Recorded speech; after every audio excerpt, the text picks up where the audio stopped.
Before we understood anything, the universe was already speaking.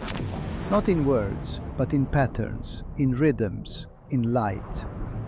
Billions of galaxies, countless stars, each moving in quiet harmony, as if guided by something unseen. Quite impressive, isn't it? From the infinity of space to a quiet, blooming field.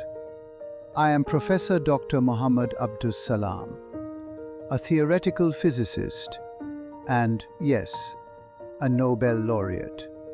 The first from Pakistan as well. Sounds important when you say it like that, but between you and me, it didn't feel like that at the beginning, not even close. It started with questions, very simple ones. Why this? Why that? Why does the universe behave the way it does, and not some other way? You've probably had questions like that too, just maybe not about the universe. And the strange thing is, those small questions, they don't really leave you alone. They follow you, quietly, persistently, until one day you realize you've built your whole life around them. Now, I should warn you, this is not the fastest path in life, not the easiest either, but it is quite interesting. Let's see. I suppose my story shouldn't begin right here, though I must say, this field does make everything a little more interesting, gives it a sense of contrast. Anyway, come with me, let me take you back to where it all began.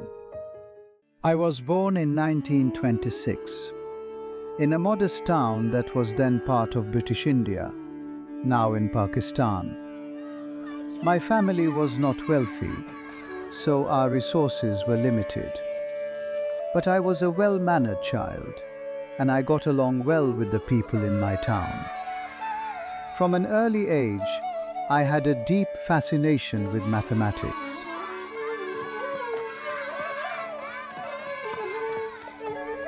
I loved not only learning, but also helping others step into that fascinating world of knowledge.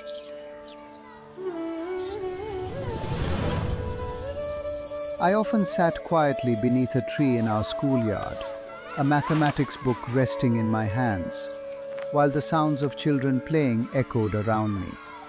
And the more I read, the more I began to understand that mathematics was not merely about numbers.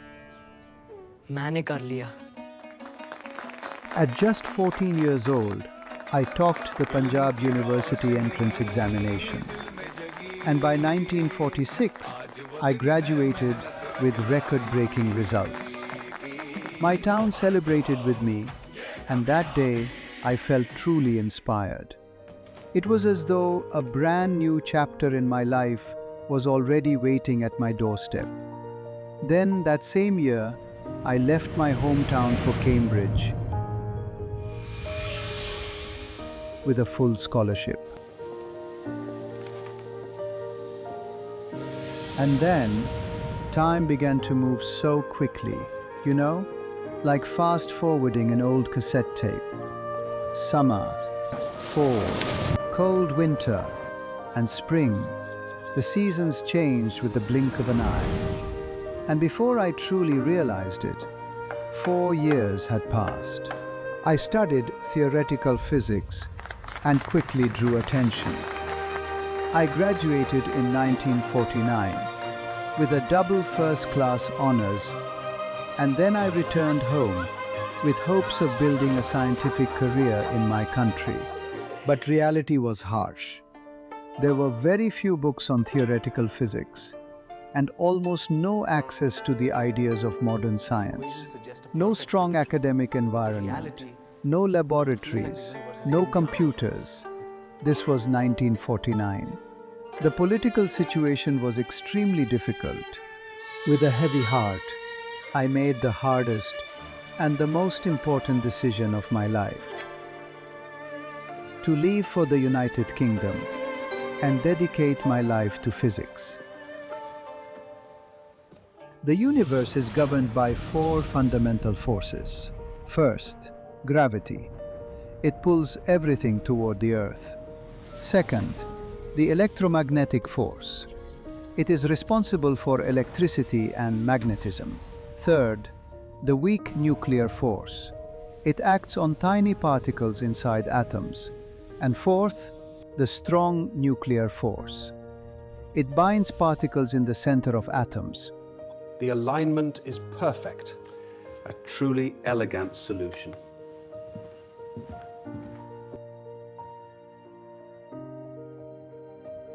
Come on, come closer. Because the thing I'm going to say next is extremely important. Did you happen to notice those gentlemen here a moment ago? They were remarkable physicists, Steven Weinberg and Sheldon Lee Glashow, and I had the privilege of working alongside them. Together we discovered that the electromagnetic and weak nuclear forces are actually two manifestations of a single fundamental force. Today, this is called the electroweak theory, one of the most important breakthroughs in modern particle physics. In 1979, our efforts were honored with the Nobel Prize in Physics. It was more than recognition. It was a milestone, marking my place as the first Muslim recipient in this field and the first laureate from Pakistan. But I never focused only on my own career. In 1964, I founded the International Center for Theoretical Physics in Trieste, Italy. My goal was clear: to give young scientists from developing countries the chance to conduct world-class research. I have always believed that science and faith do not conflict, but complete each other. And I have continually emphasized one message: that the scientific spirit, once flourishing in the world of faith, must rise again. Many of the technologies we rely on today, from smartphones to internet infrastructure, exist because of advances in particle physics. This collective effort now stands as one of the cornerstones of modern physics. But science is never the achievement of one person alone. It is a shared journey across generations. So I leave you with this call. Stay with science, read deeply, question boldly, create fearlessly. Because societies that do not create first consume and then eventually destroy everything. I truly believe that somewhere a curious mind today may be preparing the next great discovery, the next step toward understanding the universe itself. So take care, my friend, and goodbye.